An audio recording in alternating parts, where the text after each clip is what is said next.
Mike Danna, man, I don't know when Chris Jones comes back what's going to happen with the defensive line rotation. I know Frank Clark stuck out a couple times in positive ways. I'm interested to see his pressure numbers for the game. Mike Danna is a solid player, and he's never going to be a great player. He might turn out to be a very solid one. I don't know if he's even ever going to be quote unquote good. Fifth round pick, though, he plays hard. He plays smart. He plays very quality run defense.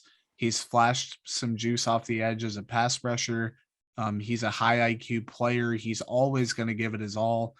Is Mike Danna a 3-down player? I'm not convinced of that. Is he ever going to be a 3-down player? I don't know.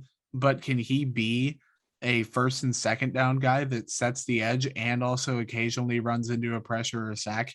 I think he can. Like, Mike Danna has looked impressive in spurts this year. He's always around the ball. He knows where to go. Is he athletically outmatched at times? Absolutely. But in general, of all the Chiefs defensive linemen, obviously Turk Wharton had a great interception. Frank Clark had good moments. Derek Nottie had a pressure, which is very rare, but I think Mike Danna, man, regardless of what happens when Chris Jones comes back, that guy's earned some pretty significant snaps moving forward. I totally agree. Even Jerron Reed had a pressure today, a couple. So that was nice to see, since he has been kind of a no-show this year up till today. But yeah, Mike Danna has impressed me this year. When I did the second year jump articles, I think everybody I thought could have a nice second year jump, except obviously Bo Keys, who's not here on the team anymore. I didn't think that he would have a great path to it. And then Mike Danna, I thought would have a little bit of trouble just because the defensive front was kind of crowded at the defensive end, especially with Chris Jones moving to end this year. Now, there's been some injuries. Kando, I think, on the IR. Chris Jones not playing the last few weeks. So when Mike Danna comes in, just like last year, he comes in, fills in, and he looks pretty solid. So I'm hats off to Mike Danna. He's proven me wrong. If you go back and read that article that I wrote back in May or whenever it was, you can laugh at me for that Mike Danna article. But yeah, the rest of the defensive line, Frank Clark again almost gets a sack. I don't know what the heck happened there. He threw the quarterback down and the guy bounced off his hip or something like that. So he didn't technically get a sack there. But he was getting after the quarterback, which was good to see. On that one, sorry, I'm going back to the secondary really quick because I think it was Matthew that came in to also help pressure on that one that Frank Clark almost got a sack on. The play when he hurt his finger, I can't remember what play it was, but I could see he took his glove off and started like shaking his hand. So I do think I remember when that happened. I didn't know that he fractured his finger. That was kind of news to me when you said that. Kind of scary. Hope he's okay. But back to the defensive line. Sorry, I just had to get that quick point in there.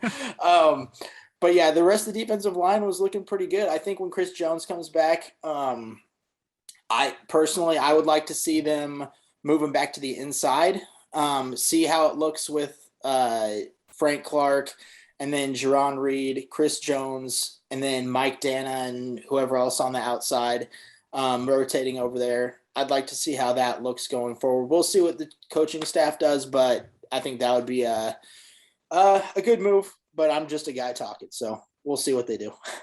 Man, I agree with pretty much everything you said. Like, there is a clear path, or there's a path to improvement, but it's not necessarily clear with the defense. Like, there's stuff they can do to improve, but it's not clear if it's actually going to work. Like the moving Chris Jones back inside, that keeps Mike Danna on the field, which I think is a good thing. It creates more pressure on the inside, which I think is a good thing.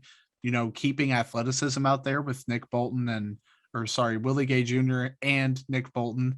I thought it was interesting that people were like proclaiming Bolton was like this super athletic guy, when in reality, he's probably about Anthony Hitchens, like in terms of athleticism, which is fine because that's probably who he's going to replace.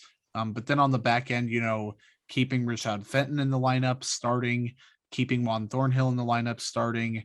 The Chiefs don't need to go out and trade for players or sign players or release players or do anything. They don't need to have any, you know, huge heart-to-heart locker room, really desperate conversations, which it seems like they may have already had.